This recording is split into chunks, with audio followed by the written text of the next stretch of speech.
Welcome to the Golden State Media Concepts Sex Podcast, a show that examines all aspects of sexuality, from physical to emotional to spiritual. Join our hosts as they discuss age-old questions, common misconceptions, and the latest topics surrounding sex. They'll tackle topics about sexuality from the complicated to the hilarious and everything in between. GSMC Sex Podcast is your show for all of your questions about sex, even some you might not have thought of yet.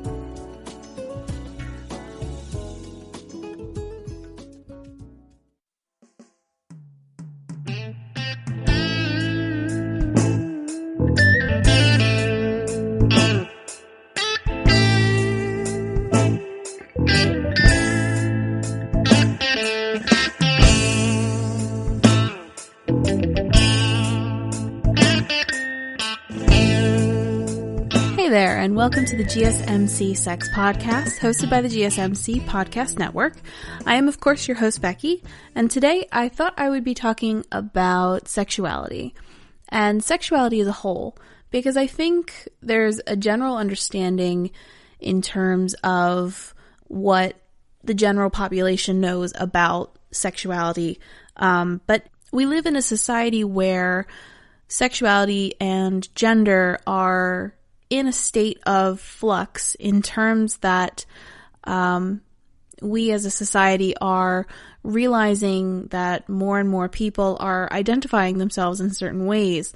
So specifically in this podcast, I wanted to talk about sexualities that aren't normally mentioned in basically anything. I think for most media, the sexualities or sexual preferences that you see are, straight people, gay people, including men who like men, women who like women, and the last one being bisexuality.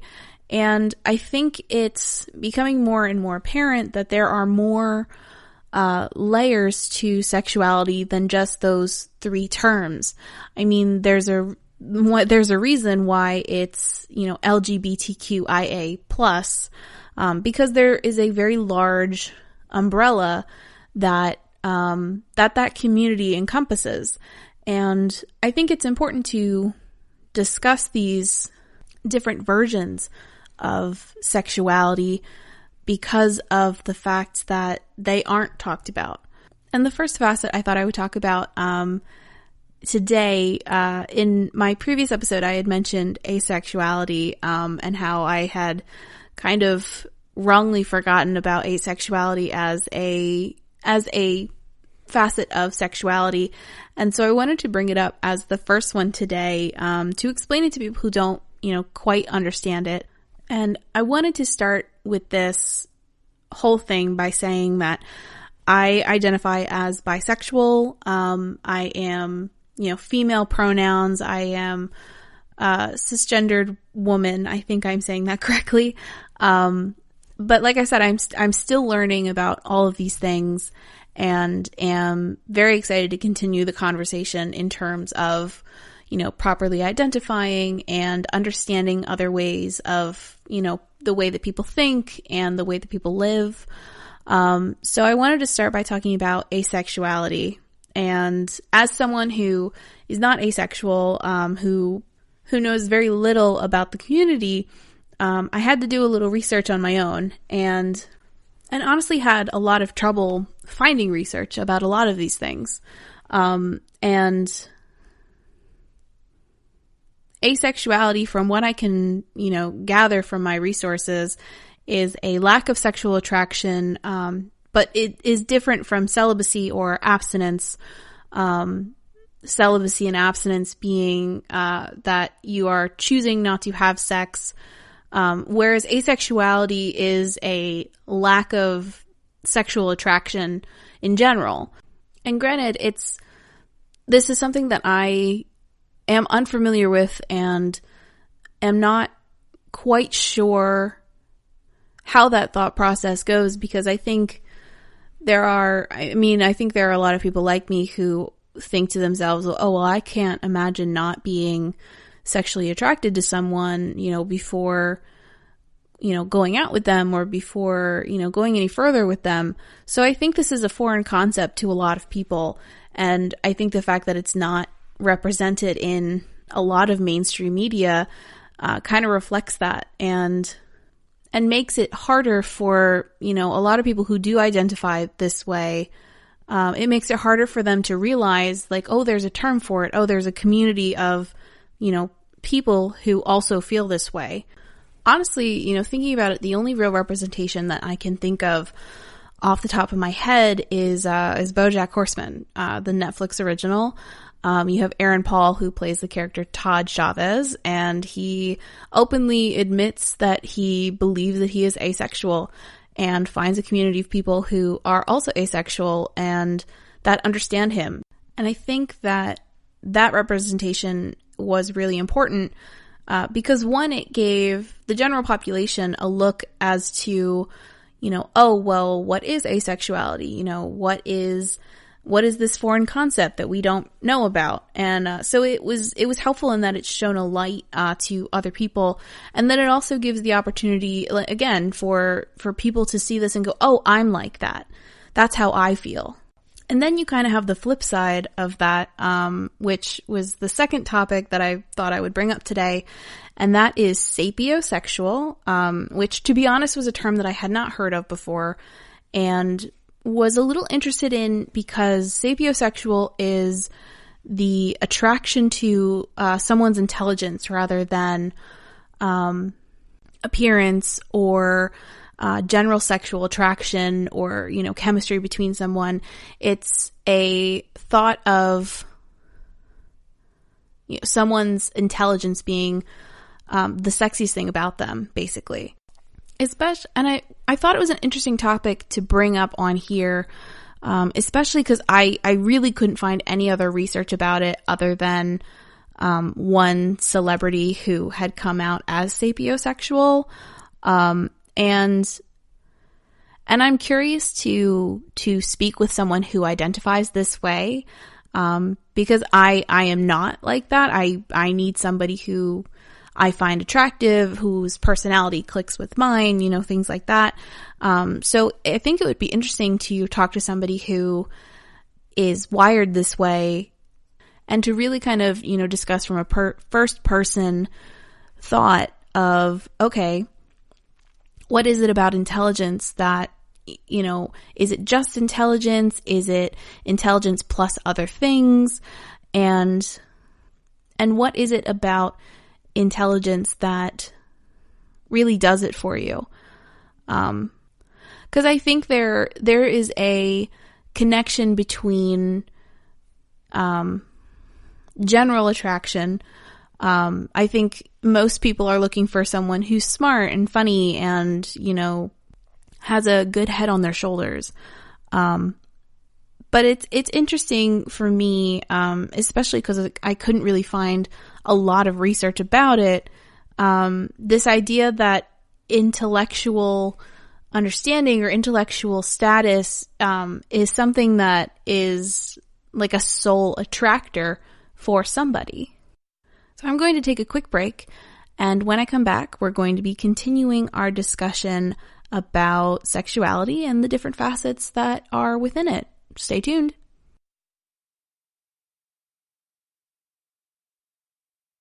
Still on the search of that one true love? On the limbo in this crazy world of dating, marriage, relationships? Well, listen to the Golden State Media Concepts Relationship Podcast, your one-stop podcast for everything about relationships.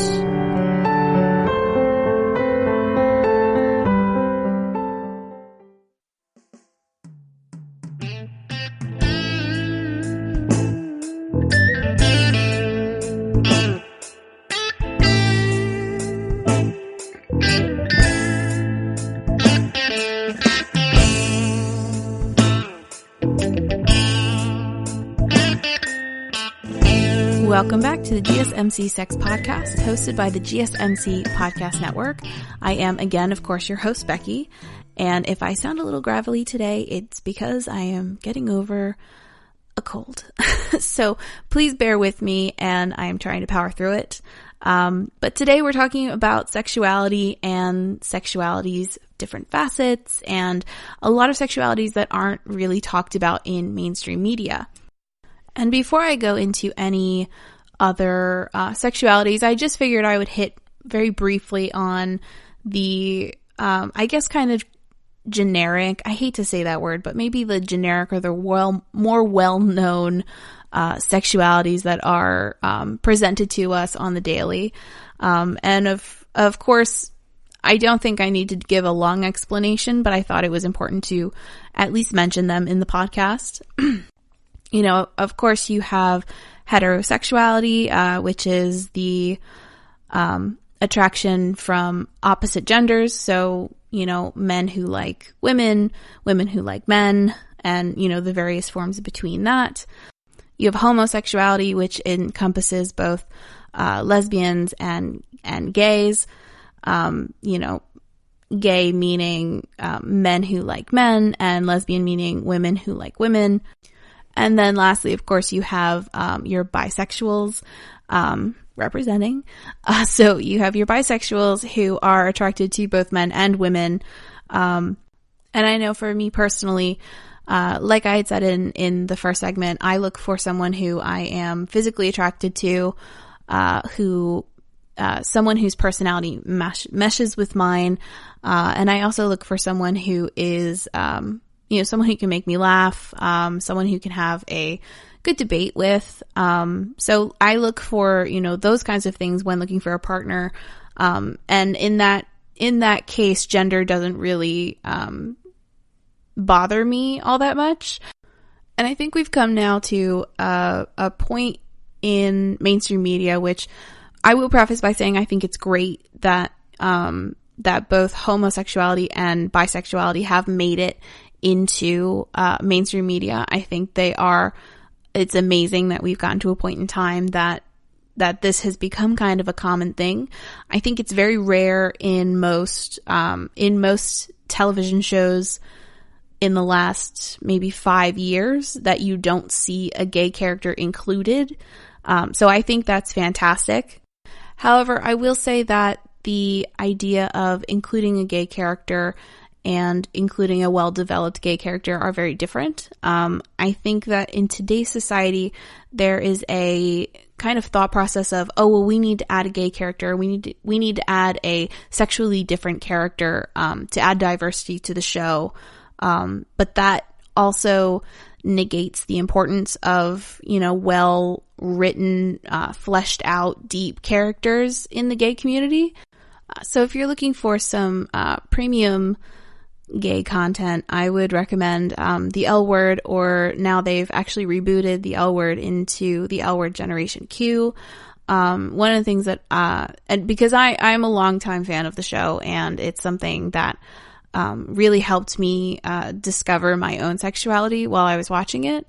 And the thing that I really like about the L Word is that it realizes that it's the original show came out in a different era, and so now that it's back, it's touching on other topics that are really important to the community and are really not being apologetic in that they are trying to encompass a lot of LGBTQIA culture within one show. So I would definitely recommend checking out that show. There are a lot of really great shows that have well-developed gay characters in them, which I just felt like I need to give a shout out to them. So definitely check them out.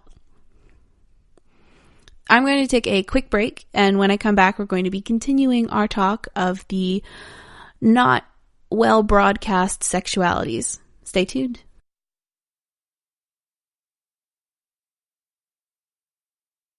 Tired of searching the vast jungle of podcasts? Now listen close and hear this out.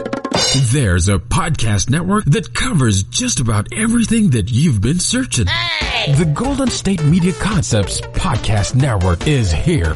Nothing less than a podcast bliss with endless hours of podcast coverage. From news, sports, music, fashion, cooking, entertainment, fantasy, football, and so much more. So stop lurking around and go straight out to the Golden State Media Concepts Podcast Network. Guaranteed to fill that podcast itch.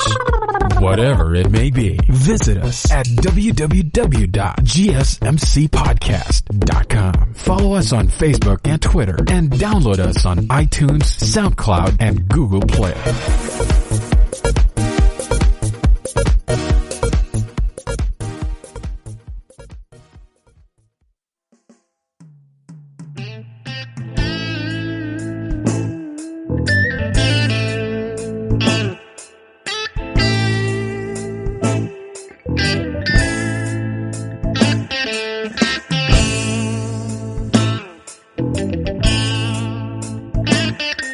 Welcome back to the GSMC Sex Podcast, hosted by the GSMC Podcast Network. I am your host again, Becky, of course. As I said before, I am getting over a cold, so please excuse the strain in my voice that you hear.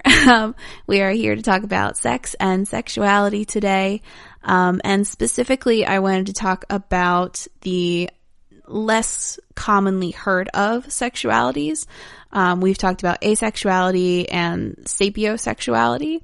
I also decided that we should probably also, reference heterosexuality, homosexuality, bisexuality. And in our last segment today, I wanted to first talk about pansexuality, which is the attraction towards people regardless of sex or gender identity. I think a lot of people get this confused with bisexuality. And it makes me sad because people who are pansexual, a lot of people say to them, oh, well, you're just bisexual then. No. So it definitely makes me sad that when in doing research, a lot of it, not a lot of it, a couple of them had said that, pansexuality or pansexuals, are often told, oh, well, you're bisexual, and, or that pansexuality is another word for bisexuality. Which makes me sad, one, for, people of that community, and also makes me sad for bisexuals as well, because I know that there's a difference, but the fact that a lot of people don't know the difference is disheartening, of course. And then lastly, I wanted to talk about, polysexuality or polyamory. And polyamory is something that, I had explored with. It did not work out for me. It turns out I am not a polyamorous or polysexual person. But polyamory or polysexuality is sexual attraction to many, but not all genders. And that was the Wikipedia definition. But what I would say is someone who is not interested in monogamy per se, but someone who is interested in multiple loving relationships, whether they be together or separate from each other. And actually, a very good friend of mine identifies as polyamorous, although she is in a monogamous relationship at the moment. But through her, I was able to learn a lot. And also in discussing it, had thought, oh, maybe this is something that I want to try. But again, it's not something that you see in mainstream media, and it's also not seen in just, I think, normal everyday society. I think there's a thought that poly automatically means that, oh, well, you're a cheater, you have these relationships without telling each other or other partners, and that's just simply not the case. Poly is, from my experience, poly is, being in several committed relationships, again, whether together or apart, and wherein all parties know about each other or the existence of each other. I would say that this lifestyle is not for everyone. As I had said, I tried it and it was not for me. But it does make me wonder if people who, feel as though they have to be in a monogamous relationship would benefit from, being in a poly lifestyle. Because poly is a lot about, one, being upright and honest with your partner and saying, I'm not monogamous, but I like being with you. I want to continue being with you. But you would have to share me with other partners if that's okay with you. So like in all my episodes, it goes back to being open and honest and just communicating with your partner, so that you can, both be happy.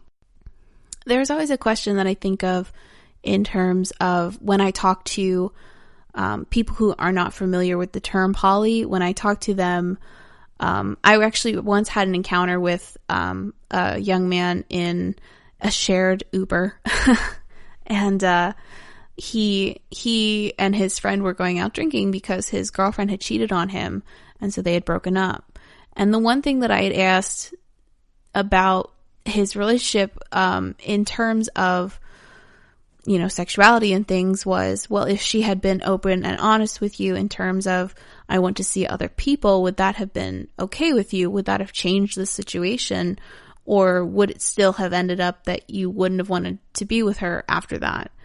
And he was a little drunk and couldn't quite answer the question. But it's an interesting thought of, would we be more understanding if this was a more common practice within society, within mainstream media? Or is it that, there's a certain standard of monogamy and being with one person and one person only that stops us from saying, okay, yeah, poly, that makes sense? Because I think scientifically there's something to be said about being poly versus being monogamous. But somehow we've kind of decided that you're only supposed to be with one person, or you can only fall in love with one person. And I think that is definitely the case for some people. I know I'm definitely someone who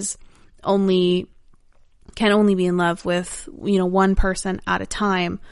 And splitting my affections was something that I had a lot of trouble dealing with personally. But I think for a lot of people, there is a feeling that they have so much love to give to other people that they want to give it to multiple people, and that they have the ability to love more than one person at the same time. And maybe this would help us in our society to maybe, cope with a relationship that, has gone stale, or maybe that maybe you're falling out of love with each other, or, maybe, I'm not really sure.